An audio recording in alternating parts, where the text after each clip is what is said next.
What do purpose, desire, mindset, and quantum physics have in common?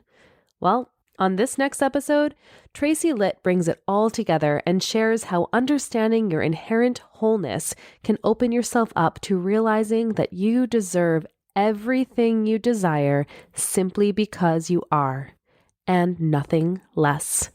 And when fear gets in the way, which it always does because of our beautiful biology, we get to dance with it and navigate through it. And she walks us through how to change our definition of success so we can truly be everything we want to be and have a massive impact on the students and the communities we serve. Buckle your seatbelts. This episode is a trip. And if you're ready to be your best self, grab your spot in Thrive. This 5-week course will give you the tools to shift your paradigm of success and create the pathway to live your best life, which is how we show up as our best selves. We're done with just surviving. It's time to thrive. Sign up now at empowerededucator.com/thrive. Remember all the passion and vision you had when you first went into teaching? Feeling like building young minds and creating community through your work would make a lasting impact on this world? Well, those days may feel like they're behind you now because you're exhausted, stressed, and overwhelmed and frustrated, but I'm here to tell you it doesn't have to be like this. In fact, the love of teaching never really went away, but it absolutely needs transformation. Welcome to the Take Notes podcast. I'm Jen Rafferty, former music teacher, mom of 2, and certified emotional intelligence practitioner, and I'm here to light the way for you. In order to create a generational change for our kids, we need to shift the paradigm away from the perpetual stress and overwhelm and into a life of joy and fulfillment. This is Education 2.0, where you become the priority, shift how you live your life, and how you show up both at work and at home. So take a sip of steamy morning coffee and grab your notebook. It's time to take notes. Hello, everyone, and welcome back to another fantastic episode of Take Notes. I cannot wait to get this conversation started because I am here with the amazing Tracy Litt.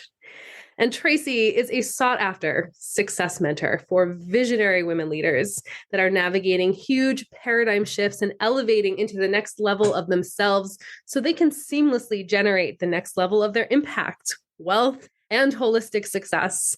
And she is a science and spirituality teacher, rapid transformational hypnotherapist, a best-selling author, and a TEDx speaker, and is the founder of the Lit Factor and creator of Mind Magic, which is a proven methodology that marries metacognition and spirituality, neuroscience, and quantum law to expand and elevate more quickly. And her work has served thousands of women across the globe. She has been featured in Forbes, Entrepreneur, Fast Company, Thrive Global, Success 125, and Inc.com.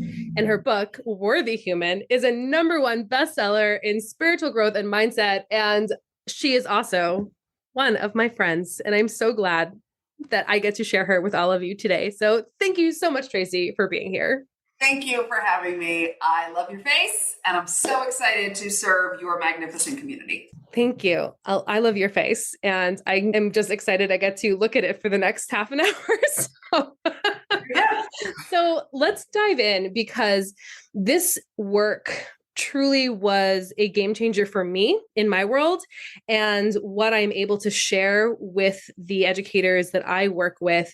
And I would love for you to explain, what is mind magic?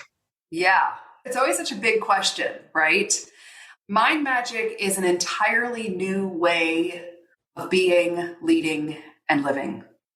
It is not a course. It is not a program that you checkbox. It is you being able to step into your purpose as a spiritual being, having a human experience, and come into safe, unconditionally loving community and do the healing and the growing and expanding that you deserve to do so that you can experience whatever your all is in life. Yeah, that's it. And I want to touch on something that is really important in what you said, because we're just going to dive right in. Let's go. We only have half an hour here, so we're going to dive right in. You use the word deserve.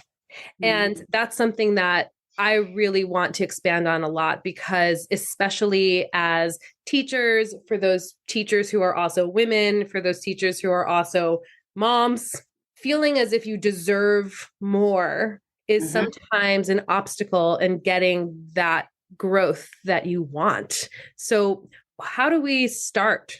What does that mean? We deserve it.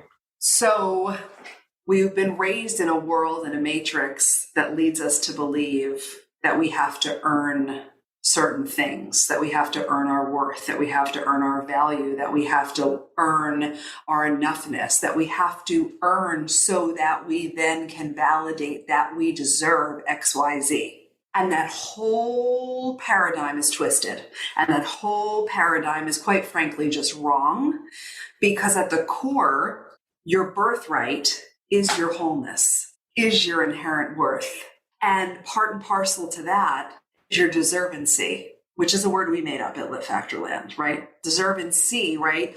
Your inherent capacity and ability to deserve, simply because you are a beautiful being listening to this podcast right now. Right? So we can leave the game of, do I deserve this? What kind of person do I have to be? Right? How many steps do I have to take? And how many things do I have to prove in order to deserve XYZ? And we can just literally just get rid of all of that and open up to the concept, which is a new concept for 99.5% of us. I deserve nothing less than everything I desire simply because I am. Period. And that opens up everything. Yes, because understand what we're literally interfering with when you're making your ability to receive things conditional on a fictitious fallacy of earning what you deserve. That doesn't even make sense. So then literally I'm conscious not to use the word blocking, right? But you're really putting yourself in your own way, right? We love that term, like if I could just get out of my own way, if I could just get out of my own way. So when we open ourselves up to say, wait a second, so I just deserve it because I'm a human? Because I'm worthy because I woke up today? You know it. It's exciting and then it becomes scary, right? It's exciting because it's like, oh shit, okay, now what? And then it's like, oh, 17 seconds later, hey fear, how you doing? Now what? Now everything. Now I have no more excuses and reasons and crutches to lean on as to why I'm not going after what I want and why I'm not getting what I want, because inherent in who I am is the fact that I deserve it. Yes. And so we can go so many places with that. And I want to hang on to fear. We're going to put a pin in that for a second.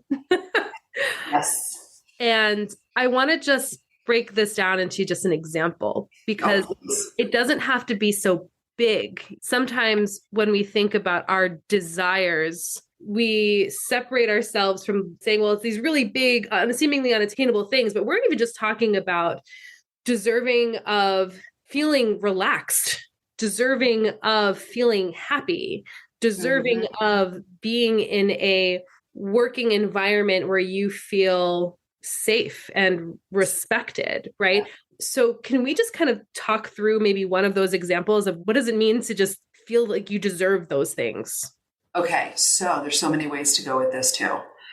For the sake of this entire moment in time, I want to ask every beautiful being listening to just jump on my train. Okay. You can doubt it later. You can question it later. You can think the opposite later. You deserve it. That's it. Okay. So that's the lens through which we're coming here. When it comes to, like you were saying, just feeling better, like rest, right? We tend to think of, you come in to do work on yourself or you're going after your dreams, and we think of big, bold things. We think climbing Machu Picchu, right? If that's something that's in your vision, or, speaking on a massive stage, or being a best-selling author, or maybe becoming the administrator of your school, or the superintendent, whatever that big thing is. That's part of it. But to your point, it's actually the things that are applicable to your inner environment that are the most important. And it's also part and parcel to how outdated the paradigm of you have to earn it to deserve it is reconsidering what success actually looks like, which we all need to do, right? Really reconsidering, like, wait a minute, what if my measure of success was I deserve rest? I love resting. I love being at ease. I love being chill. So maybe success is the hours of my day and how I spend them feeling and the fact that you deserve to feel however you want to feel. You deserve nothing less than everything you want. That's internal and external. It feels like I'm speaking Mandarin. I know, because if you're not like in on it, it feels like it's such a far cry from our society. It's such a far cry from the limited collective consciousness that we were raised in. But that's one of the reasons why we're here, you and I individually and together, doing our work in the world to help everyone awaken and recognize like, whoa. There's a whole new way to live, lead, be, teach, right? A whole new way. And it is our divine responsibility to get on the train of that whole new way, because that's the only way that we are going to make the impact and the generational change that clearly our world is starving for. Like, unless you're living under a rock, under a bridge, you see what's happening here. Yes, absolutely. And we all know this. And then we get stuck in, but it's so big, I don't know how to make a difference. Well, this is how we do the inner work on ourselves. And I want to touch on this thing. First of all, you do just need to get on the you deserve it train. There's no easier way to do that. You just have to accept that that's the train that we all need to be on, period. Yes. Right. Yes. And, when I first kind of got to know this idea of changing the definition of success, I was at your retreat, Powerhouse, this past spring. And I remember sitting in my chair seething, Tracy. Like, I was hot. My face was red. I was sitting in my chair feeling so angry because not only was I personally a product of this outdated view of success, but as teachers and as educators, we are perpetuating this external idea of what success looks like. How many A's do we get? How many referrals did you get? How many check marks? How many smiles? We can just stickers, right? On the sticker chart. It's the world of the external gold star. Right. And we explicitly teach that in schools. Yes. So here I was in this workshop with you where you were saying to me and, a room full of people, we need to change the definition of success in order for you to actually feel successful. And it blew my mind because here as educators, we are in a position to not only teach it, but to model that. So I was mad because I felt like I've been duped. I felt like I was duped. So can you talk a little bit more about that? Because to me, that was something that really started to change the way I thought about the work that I was doing in this world. How did it change the way you thought about the work you were doing in this world? Because that needed to be the priority now for me and for the messages that I would give through the work that I do. Yes. It makes me emotional. And this is actually one of the reasons why I love what you're doing in the world, your work in the world. I have such a personal affinity for, because teachers, it just makes me beautifully emotional. Teachers have such an incredible position. You are in the most influential seat in the house, right? Partly because of the way we were raised, right? Think about when we're little people. Coaches, listen to your coaches. Listen to your doctor when they walk in with a white coat. Listen to your teacher. Listen to your rabbi or your priest, right? So the position you sit in, and all of you listening as educators and teachers, it's an imperative that you come inside and do the work of within, which is really what we're talking about, right? Okay, until the system wakes up and changes, which is part and parcel to your mission, which is why I'm so obsessed with it. There's so much you can do in your own ripple effect. There's so much you can do when you go within and do this work and shift your definition of success to leave behind what is an all externally driven definition, right? It's like fame, authority, amount of money, title, hierarchy. That is the current-ish collective consciousness perspective on success. And what I'm inviting everyone to look at is holistic success, which considers all parts of you, mental, emotional, physical, environmental, spiritual, all of it, and start to prioritize how you feel, how you see yourself, how you treat yourself, how safe you feel in your body, how connected you are, your ability to allow yourself to be connected, all of these things. And this is the kicker, who you be is your biggest point of influence. So even if you're in an education environment where your pay increase is dependent on how many kids scored XYZ on the last ridiculous assessment test that they give, you still have a huge opportunity as the individual you are to do the work of you, to change the way you see the world, to raise your energetic frequency, to emit at a whole different vibration, to have an open heart, to have healed the wounds that are blocking you from feeling how you want to feel, and to really understand what it means to lead and use your center of influence in a way that creates a ripple effect that you cannot possibly imagine until you do it.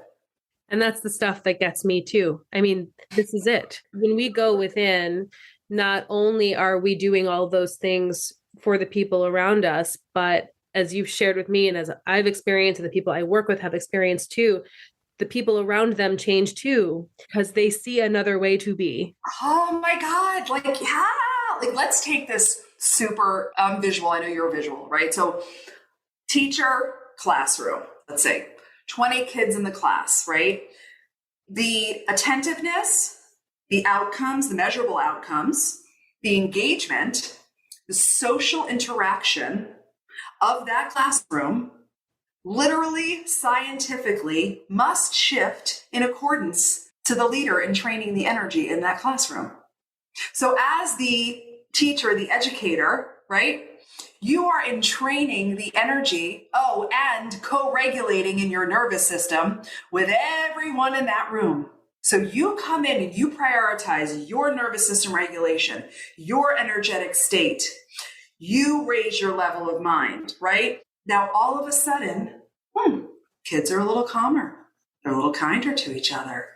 So-and-so's, grade went up on XYZ, not because they did anything like sitting and cramming and you coming over them like with authority, which is how we were taught, right? Or saying, you're not going to get recess unless XYZ. Like, it's over, you guys, it's over.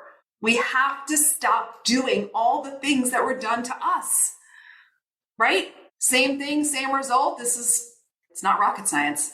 So we have to really, really change. And that's the fun thing about being the change. And that's what I really think, like Gandhi meant, like be the change. Like you change, everything must change. And you don't have to do anything external. It's literally a byproduct of who you be. 100%. And this idea, and which is the whole foundational principle of Empowered Educator, is the most generous thing you can do for your students is take care of yourself, because that's how you're going to have the impact that you want to make with the students and the communities you serve, is by changing yourself. You have to make yourself the priority. Yeah, which then calls you to move through and shift out of generations of influence that taught you the opposite of that too. Because prioritizing self is definitely not something that we were encouraged to do, especially if you are someone who identifies as being a woman and you're a teacher. That was super, super low on the things our great-grandmothers, grandmothers, and mothers showed us. If anything, it was martyrdom. And that's what was admired.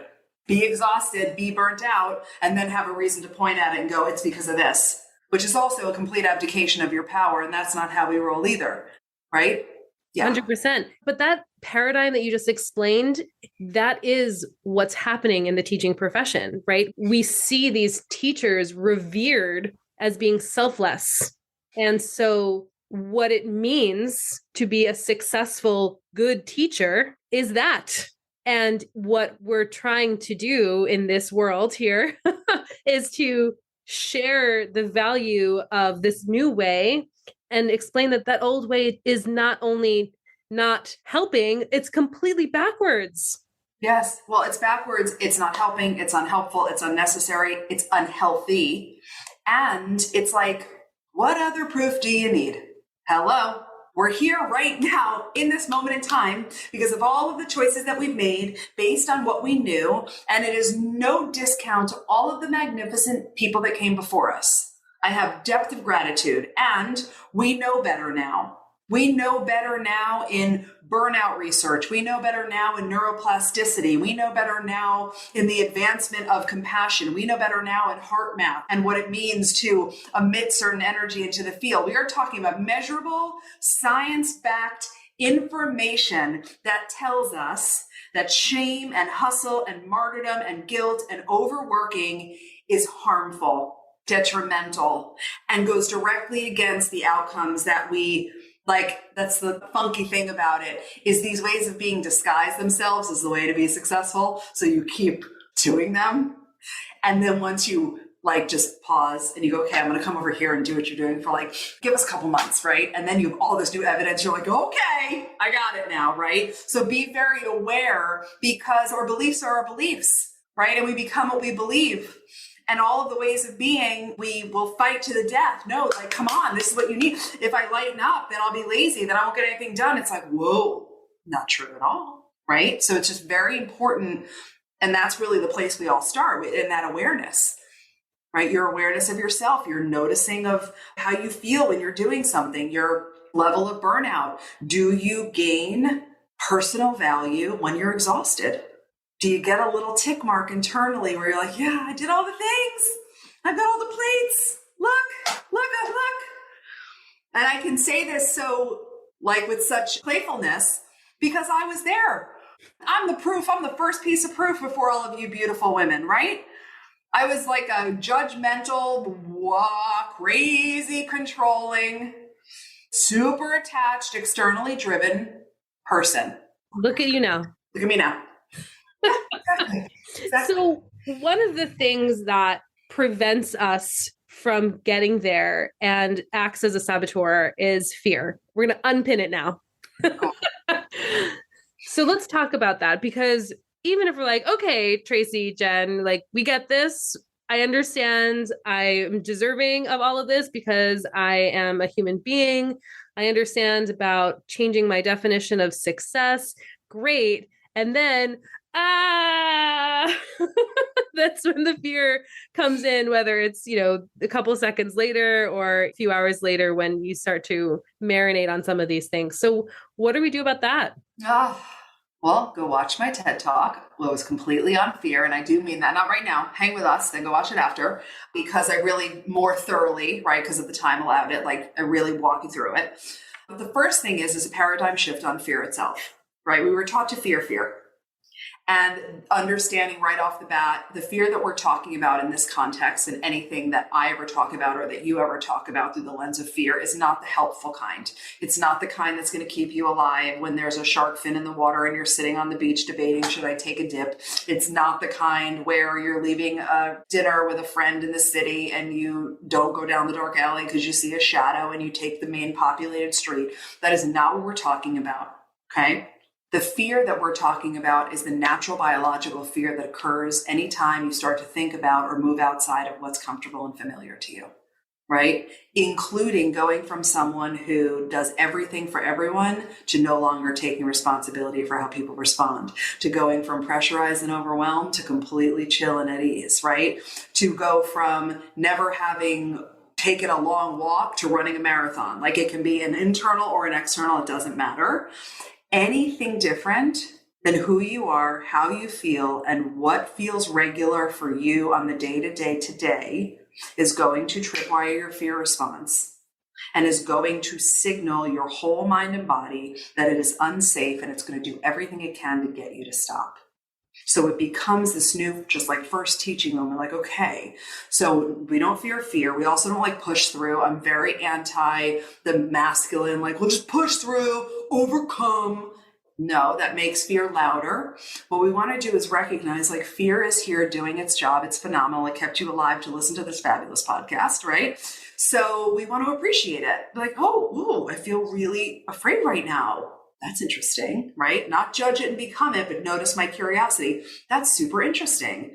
What's going on? Oh, I have that meeting with so-and-so tomorrow, and I'm really afraid to use my voice because that feels unfamiliar to me. And then as you do the work, you realize, oh, you're really afraid to use your voice because your body has a cellular traumatic memory about the time that you tried to when you were a little girl and your father squashed you like a bug and shut you down and sent you to your room. And that's where we start to have fun. And I mean that because I think growth is fun. That's where we start to have fun in kind of looking at the web of how you became who you are today, and then taking a look at, well, who do you really want to be and become, and who do you need to become to experience the vision and the version of you that you desire, right? And loving fear the whole way there. Because as you know, in all the growth you've had and the changes you've had and everything you do, it's not like, oh, I loved fear and now we're good. Right? But also if that happened, we'd all die because our fear response would not be doing its job. We need the way we are wired. We need it. Let's love that. And then recognize you're the being that is more powerful than your mind, your body, your psyche, your subconscious, and your nervous system. And when you understand how to lead yourself, game on. You can literally experience anything you want. It's wild. It is wild because this is the stuff that, again, I keep thinking our kids have brains too. I joke about this because, the work that I do is I work pretty exclusively with adults, right? And everything that we're talking about is applicable to these young humans who are sitting in front of us. So not only is it important that we understand and embody these practices and these concepts, but when we do, share that journey with the kids, because the kid who is being asked to do something out of their comfort zone, which is like every day, every minute of every day in school, because they're learning. Yes. If their nervous system, if their fear isn't acknowledged and loved and nurtured in a way that gets them to become who they want to be, whether it's do well on that test or create that thing or make that beautiful masterpiece in our class or whatever, we are again perpetuating those old ideas of push through, keep it together. There's no crying in baseball. Totally. I mean, and we could go on for days on just the detriment to that, to their ability to be creative and innovative and find solutions. We're talking about this context of a child sitting in a learning environment, right? When your fear response is ignited, you are essentially setting your nervous system into a sympathetic state, which is the state that sets off all the alarms. It's the state when you hear about women lifting cars off babies, okay? That's what is pumping through you in various levels when you're in that fear-ignited state, which means you have no access to your brain power. You have no access to your creativity, to your solutions, to your innovation, to be able to really kind of open up and reflect and contemplate, which is like where you need to be from a nervous system state to actually access and learn and let neurons fire together. None of that is happening when you're all, It can't, because your biological wiring system is like, she's about to die. So nothing matters other than survival. And that's another thing that makes really taking this work into academia so that everybody can learn the way that I teach fear, which is why I did the TED Talk on it, right? Dear fear, it's not you, it's me. Fear's not the issue. It's your perspective of and relationship with fear that makes it a block, when in actual fact, it's a blueprint to your greatness. Right. And by the way, the link to Tracy's TED Talk is going to be in the podcast notes. So after this, make sure you go check that out as well, because that is really exactly the way she describes fear is going to resonate so much with you. In the example that you gave about using your voice in the meeting, you're actually not able to use your voice in the way that you want to if you are not addressing your fear and your nervous system. You just can't. No, and you can't just say, okay, I'm just going to go in there and do it. No, you're not. No, you're not. You'll clam up. You'll start to cry. Then you'll judge yourself for crying in the meeting. You're going to leave the meeting and be like, God, I only said like 17% of what I really wanted to say. And it's not because there's anything wrong with you. And it's not because you're broken or you need to be fixed. It's because when your fear is ignited, you literally don't have access to your other faculties, because your system is in a protect. She's in threat. Right? Makes so much sense. It's almost ridiculous. Well, that's the thing, right? I mean, it's simple, But because of the way that we have been brought up, it's in the air that we breathe. That self-awareness piece without judgment is really the keys that unlock all of this other stuff. Because when we first start to awaken to this idea of I am more powerful than my systems that you were just explaining, then getting to be in that driver's seat does make anything possible. Yeah. Which then calls you to love your fear even more, because now you're going to go do the things. And it's like, what? Right? Right. And then you start to ask, well, then what? And now what? Uh-huh. Like we say, oh, how good can this get? Right. And again, what an incredible example to give to this next generation. We have to. And I do want to touch on one other thing, which is really important. And one of my favorite topics in all of this is language, because we just take for granted the things that come out of our mouth. And for me, even before I came to this work, I was always very careful about the words that I chose. And I still had no idea what I was talking about until I got to this work. And I was like, oh, wait, there's a whole nother chapter to this story. And so I would love for you to share a little bit about how language can really be a mirror that we can see in how we're going in these directions. Yes. And I love the way you said it, because it is a mirror. It is a mirror. So the first thing I want you to know and probably write down is I am grossly underestimating the power of every word that leaves my lips. So there's two things to say about this. It was like 17 days of a class we could talk about, but right now there's two things to say about it. The words you're speaking are both giving you a direct indication of what you really believe and think, which brings an awareness again, right? When you hear yourself say certain things, it's like, I don't mean it. It's like, no, that is the language you used. That is an indication of something in your worldview, something in your belief structure, something or the way that you think about something, someone, what have you, right? So that's good because it gives us the data we need to start shifting that, raising your level of mind, etc. And the words that you speak also act as directives for then how you feel, act, behave, what your system reflects back to you and shows you. So you're both reflecting what's happening internally and then calling in what's coming towards you externally. And that, it's crazy cool. Can you share an example of that? Yes. Oh, my husband's driving me crazy. So if I say that, I'm holding some level of discontent toward him.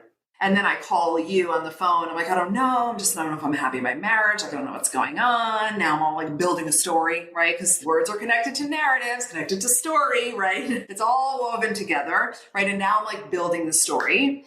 And then 3 days later, I call you back and I'm like, honestly, he's been even come home from work. He's not even coming over to say hello to me. Like there's no interaction. So now I'm reflecting what I've been really dealing with internally, but I'm also calling in because what's my energy focused on and what am I available for if I'm saying things like, oh, my husband's driving me crazy. Am I being open and warm then and who I be around him? Absolutely not. So then what am I seeing back? I'm seeing reflected back the byproduct of what I'm actually asking for. I'm asking for that disconnection. I'm asking for that frustration. And literally, like, you can play with this like an experiment and you will blow your own mind. And this is, to me, is the fun stuff. It is fun. It's all fun. This is so fun because when you do become hyper aware of the words that you use, that is such an incredible indication of what's, again, like you said, internal, and then what's available to you on the outside, which you, again, have power in. That is your power. Yes. At the core, you are the cause of the effect. What is happening within you is generating your lived experience every moment of every day. You are not powerless. You are not a victim. No one and no thing can make you feel anything ever. You are the source. You are the generator. You're the common denominator of whatever's going down personally or professionally. And when you're willing to accept, as in you just need to accept it because it is, and also accept it because you want to accept it, because the only way you can actually shift, change, grow, and thrive is through acceptance of what is. Now we can go somewhere. right? And the irony, which is the reason why my book is called Worthy Human, You're the Problem and the Solution, is the only way to go, okay, fine, yes, I'm the cause of the effect, not, ugh, I don't want to, right? The only way to take that depth of personal responsibility is to already be on the I'm inherently worthy train, because your not enoughness stuff will prohibit your ability to be like, yep, I'm the cause of the effect, because you don't want to take that responsibility. You're going to look at it as fault. It's going to make you believe that, oh, see, I told you I wasn't enough because I'm not doing this right. It's like, no, you don't do a growth journey through a place of being defective, from a place of needing to be fixed or broken.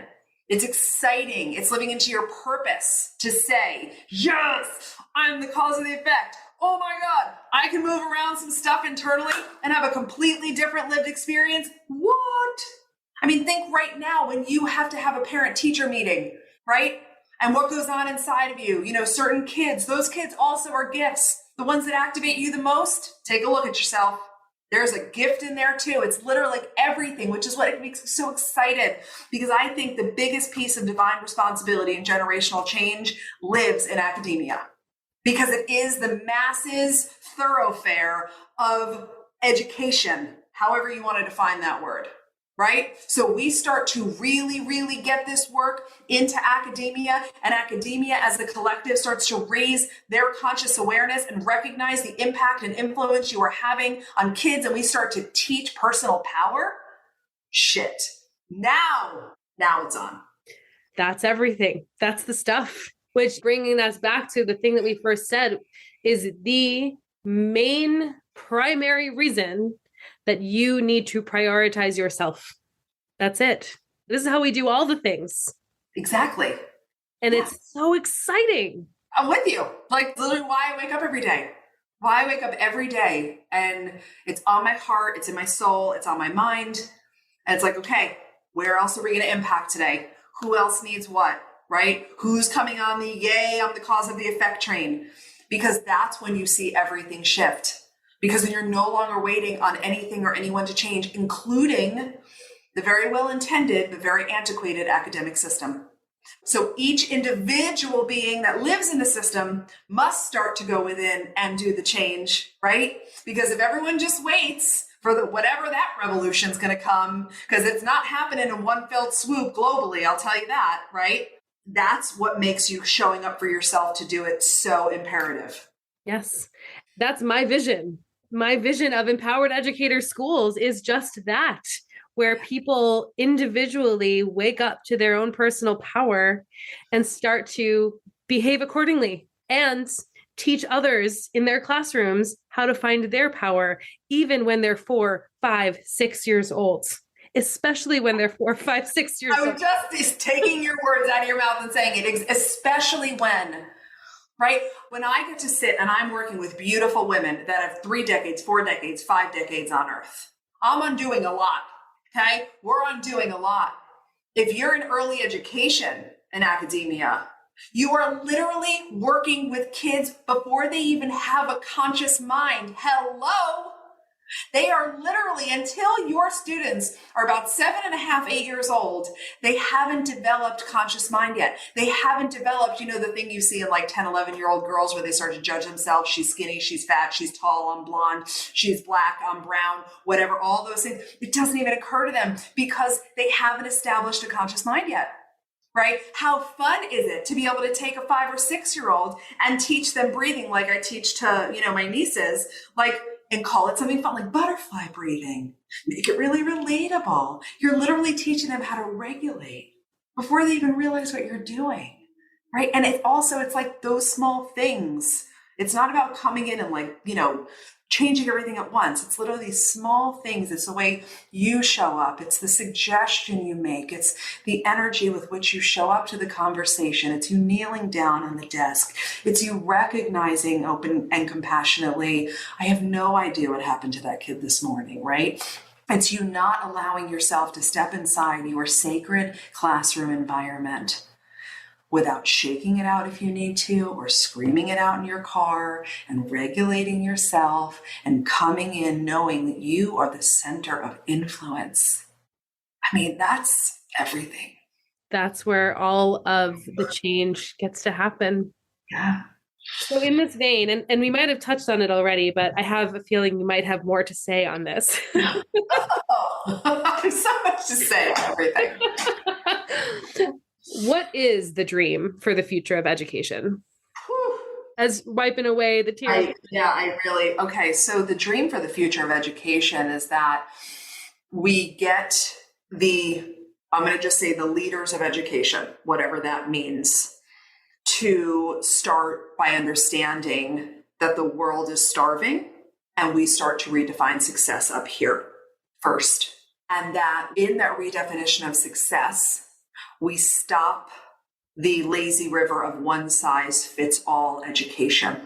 That we really, really take a look at how kids learn, what kind of curriculums we're bringing into schools, right? Being able to invest more in the arts, being able to have a mindset class as equally deemed important as math. I would argue it's more important, but I'm not delusional in what's possible. Like, we'll get there, but that's not going to happen until way after I'm dead. And to put in curriculum that's not like a club, but that is mandated curriculum that teaches consciousness and personal power, so that we are really setting up our children for success. The whole thing needs an overhaul. The whole thing. There is not one thing that works the way it is. To start to remove things like detention and suspensions, and have kids do trauma release work, and have kids take time to contemplate, have teachers trained in compassion, in mind magic, in heart math, right? When we really look at what's going on in this world, there is just millions of people walking around with unhealed trauma that they're not aware of, just throwing shit back and forth at each other, right? And I hold the academic system in a high regard and responsible, because it's the system that everybody must go through. That's the kicker about it, right? After 12th grade, whatever, do you. And college needs a whole overhaul too. But you have to go to school unless you're going to fall into homeschool, and that's not what we're talking about. So then wouldn't it be that the biggest center of influence is our government-run academic systems, and they need to wake up first, and then they need to change the whole curriculum to match that. That, to me, is success for this. Yeah. And my hope is that in starting with the teachers who are boots on the ground right now, they are going to be the ones to move into those positions and or pass the torches to people who are going to be in those positions. So the fruits of this, you and I are never, ever going to see in this lifetime. And that's what gets me, because that's really the legacy that we get to leave behind, and we get to leave the world better than we found it. Absolutely. I am right there with you. Yes. Oh.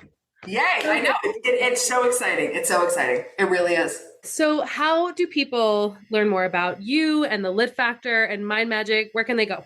Come to the website, because it's the hub of all things. So it's thelittfactor.com, and it's LITT with 2 T's. And it's also the Litt Factor on Instagram, which is if you're a social media person, it's a great place to hang, and then you won't miss anything. Fantastic. And all of the links to all the things will also be in the podcast notes. Tracy, thank you so much for your time and your talents and sharing them with this audience today. It's just been spectacular. It is truly like my honor and my gift, and I am behind you 1,000%. Let's go make it happen. Let's do it. Yes. So if you liked today's episode, please be sure to leave a great review, and we will see you next time on Take Notes. Incredible, right?